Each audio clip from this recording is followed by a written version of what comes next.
দেখো বন্ধুরা, আমার এই 15-16টা পায়রার মধ্যে আমার বেশির অংশে পায়রাগুলো সব বিড়াল, তারপরে ওই কী সব জন্তু আছে এখানে জানি না, দরজা ফুটো করে গোল করে কেটে 7টা পায়রা মেরে ফেলেছে। আর তার মধ্যে 6টা আছে, আর একটা পায়রা এই আসে দেখো, সবসময় আমার কাছে আসে, আমার দেখলেই হয় আমার কাছে চলে আসে। এই যে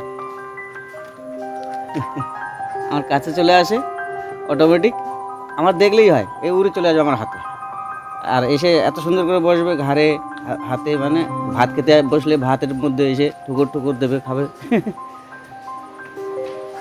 আর চোনা পায়রা, যাও যাও যাও যাও যাও, উড়ে যাও, যাও উড়ে যাও, ঘরে যাও, যাও যাও যাও যাও, ঘরে যাও, যাও। হ্যাঁ ওই দেখো উড়ে চলে গেল। যা বলবো তাই শোনে। কার কিরম লাগলো জানি না, আশা করি ভালো লাগলো।